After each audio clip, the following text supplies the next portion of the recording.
அஸ்ஸலாமு அலைக்கும் வரஹ்மத்துல்லாஹி வபரகாத்துஹு. அல்ஹம்துலில்லாஹ்.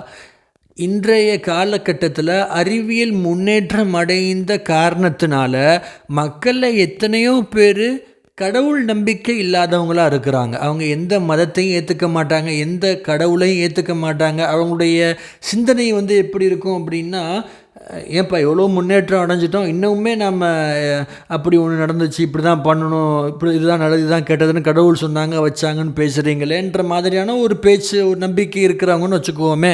ஆனால் அவங்களுமே சயின்ஸ் ரீதியாக, அறிவியல் ரீதியாக ஒன்று நிரூபணம் ஆகிருச்சு அப்படின்னா அதை ஏற்றுக்குவாங்க, அதை நம்புவாங்க. அப்படிப்பட்ட மக்கள்கிட்டையும் இஸ்லாம் தான் அறிவியல் ரீதியாகவும் உண்மையான மார்க்கம்ங்கிறத எடுத்து வைக்கிறதுக்காக வேண்டித்தான், இஸ்லாம் தான் உண்மையான மார்க்கம்ங்கிறத தெளிவுபடுத்துறதுக்காக வேண்டித்தான் இந்த பதிவு நிச்சயமாக இன்ஷா அல்லாஹ் முஸ்லீம்களுக்கும் ஒரு ஈமான வலுப்படுத்துகிற, ஈமான அதிகப்படுத்துகிற ஒரு பதிவாக இருக்கும் இன்ஷா அல்லாஹ். அதாவதுங்க 1648 ஆண்டில் பிளேஸ் பாஸ்கல் அப்படின்ற ஒருத்தர் தான் மலையில் ஏறிக்கிட்டு இருக்கும்போது காற்றழுத்தம் அப்படின்ற ஒன்றே கண்டுபிடிக்கிறாரு. காற்றழுத்தத்தையே அப்போ தான் கண்டுபிடிக்கிறாங்க. அதாவது ஒரு 400 வருஷத்துக்கு முன்னாடின்னு வைங்களேன். அந்த ஒரு 400 வருஷத்தில் அந்த காற்றழுத்தம் கண்டுபிடிக்கப்பட்டதுக்கு பின்னாடி தான் அறிவியல் வளர மக்கள் இந்த பூமியை தாண்டி வெளியில் விண்வெளின்னு ஒன்று இருக்குது, அந்த விண்வெளியில் பூமி மாதிரியே இன்னும் சில கோள்களும் இருக்குங்கிறதையே இந்த ஒரு 400 வருஷத்தில் தான் கண்டுபிடிக்கிறாங்க. அல்ஹம்துலில்லாஹ். ஆனால் அல்லாஹ் குர்ஆனில் 1445 வருஷத்துக்கு முன்னாடி இறக்கப்பட்ட குர்ஆனில் ஒரு வசனத்தில் சொல்கிறான். அல்லாஹ் நிறைய இடங்களில் வரும், குல்லும் ஃபீ ஃபலக்கி யஸ்பஹூன், குல்லும் ஃபீ ஃபலக்கி யஸ்பஹூன், ஒவ்வொரு கோளும் சுற்றி கொண்டிருக்கின்றன. அல்லாஹ் குர்ஆனில் சொல்கிறான். யாசீனில் கூட வர்ற ஒரு ஆயத்தது.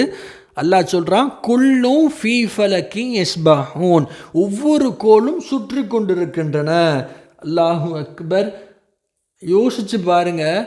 அதாவது ஒரு மனிதர் மூலமாக, மனித ஆற்றலால் கண்டுபிடிக்கப்படணும் அப்படின்னா, மனித ஆற்றல் மூலமாக இந்த ஒரு விண்வெளின்ற உடனே 400 வருஷத்துல தான், கடந்த 400 வருஷத்துல தான் கண்டுபிடிக்கப்படுது. அப்போது 1445 வருஷத்துக்கு முன்னாடி சயின்ஸ் ரீதியாக, அறிவியல் ரீதியாக எந்த ஒரு முன்னேற்றமே இல்லாத காலகட்டத்தில் ஒரு மனிதரால் இந்த ஒரு வார்த்தையை சொல்ல முடியுமா? கொஞ்சம் யோசிச்சு பாருங்கள். 1445 வருஷத்துக்கு முன்னாடி ரசூல்லாவுடைய காலகட்டத்தில் குர்ஆன் இறங்குது, ரசூல்லாவுக்கு இறங்குது. அது குர்ஆன் ஒன்று இல்லை, அல்லான்னு ஒருத்தன் இல்லை அப்படின்னா இந்த வார்த்தையை யார் சொல்லியிருப்பா?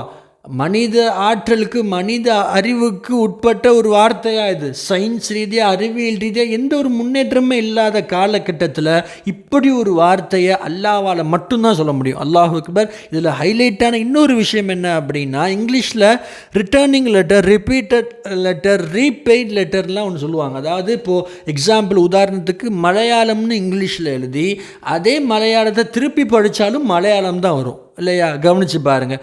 அதே மாதிரி அல்லாஹ் இந்த இடத்துலையும் ஒரு ஸ்ட்ராட்டஜியை யூஸ் பண்ணுறான். இந்த ஆயத்தில் பாருங்கள், குல்லும் ஃபீ ஃபலக், இந்த வார்த்தையில் இருக்கிற எழுத்துக்களை திருப்பி போட்டு படித்தாலும் குல்லும் ஃபீ ஃபலக் தான் வரும். அதாவதுங்க யோசிச்சு பாருங்கள். அல்லாஹ் இந்த இடத்துல சொல்ல வர விஷயம் என்ன?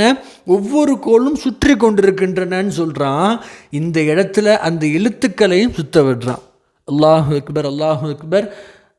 இந்த ஒரு விஷயத்தை, இந்த ஒரு ஆயத்தை மட்டும் சிந்திச்சு பாருங்களேன். சிந்திக்க நம்முடைய ஈமான் நிச்சயமாக வலுப்படும், நிச்சயமாக அதிகரிக்கும் இன்ஷா அல்லாஹ். இஸ்லாம் தான் அறிவியல் ரீதியாகவும் ப்ரூவ்டான ஒரு ஏற்றுக்கொள்ளப்பட்ட உண்மையான மார்க்கம் அப்படிங்கிறத நமக்கு தெரிஞ்ச எல்லாருக்கும் நம்ம எத்தி வைக்கணும் இன்ஷா அல்லாஹ்.